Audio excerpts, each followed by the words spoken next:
So this combo is a little something I came up with myself when I was just messing around, which means it's not perfect, sort of like the spin fake I've shown on this channel before. That move has evolved more since then, so I may remake that video soon. But besides the point, I haven't put much effort into making this as effective as possible yet, so doing your own experimentation will be beyond beneficial. But let me guide you through what I've established so far.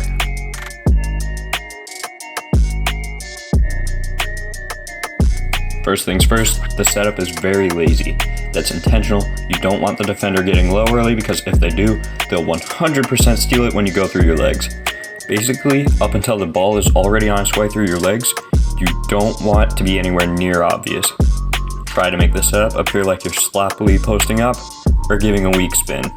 Give a small pause before putting it through your legs at a bit of an angle. It should be out wide enough to get past your defender without them getting to it. From here, if you're quick enough, you can just spin in the direction of the ball, scoop it up, and get a bucket, or you can snatch it back, which is what you'll see me do most of the time. Post snatch back or drive, you've completed the combo in its most basic form and are free to do whatever at that point.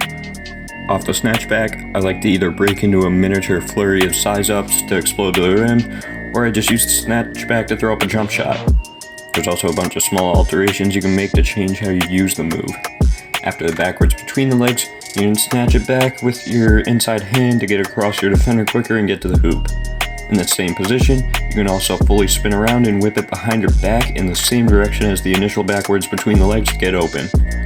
Or you can just not do any of that, and hezzy after the backwards between the legs if your defender bites too fast. Like I said, it's much less developed than a lot of my arsenal, so it's pretty open-ended in its current form. The footwork is obviously pretty essential. When you're setting up the backwards between the legs, you have to keep your stance wide enough to put a basketball through, but not so wide that your defender lowers his stance. So having the ball on a string is beyond beneficial.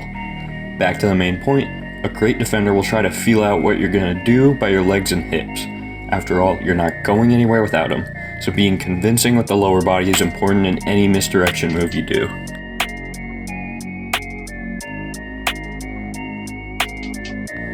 Hey, it's been a while. So where have I been? For one, in my district, we're going back to in-person school for 4 days a week now, so that is taking up more of my time. On top of that, I've been taking a step back to focus on myself more. As a result of that, I got my first few 10-foot rim touches a few days ago. I don't have it on camera, I was just messing around at a friend's house, but I'm getting close. I will be dunking this summer, that's a promise. But as a result of that, I've also been nursing my left knee. My body was not ready for landing from those kinds of jumps, so my left knee, which I've been experiencing pain in for years at this point, started acting up. And finally, as a result of that, I realized how sick I am of sucking it up and fighting the pain, so I'm finally going to get it checked out. Mind you, I've been dealing with this since like 8th grade, pretty much right when I started exercising regularly, which makes me think it's just a strengthening issue. I don't really think it's anything too serious because I've been getting an approximately 3-foot running vertical off that leg for a while at this point, and I'm still like walking on it. I'm doing all this normal shit on it and all this athletic shit on it, so like what real damage can be there is what I'm trying to get at. I'm just tired of dealing with it and think finally resolving the issue could help my performance quite a bit, but that also comes with the risk of me missing more time down the road. Anyways, with that out of the way, I've also started tracking my fitness journey, for a lack of better wording. I'm not just a hooper. My goal is to make my body a temple, keep it that way. So I put it on my other social media, but it couldn't hurt to put it here too.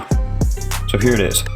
I'm planning on going more in depth for future updates, but for this one, we just have this side by side and my weight progress.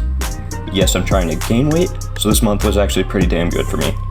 These pictures are a month apart to the day, March 13th and February 13th. I forced myself not to weigh myself or take any comparison pictures over the course of the month, so I didn't think I'd make nearly as much progress as I did. As you can see though, the difference is somewhat significant. There's a bit more on my ribs, which is good. My core's a bit tighter, also good. Love handles are much less noticeable. Those were the big ones for me this month. While I did make progress in my arms and chest, it wasn't as much as I hoped for. There's barely a notable difference in my arms, and while there's a pretty clear difference in my chest, it's not as much progress as I think I could have made. On top of that, part of it may just be that my core is a bit tighter. It might not have actually grown that much. Obviously, I just like fucking increased my vertical maybe another inch or so, inch or two.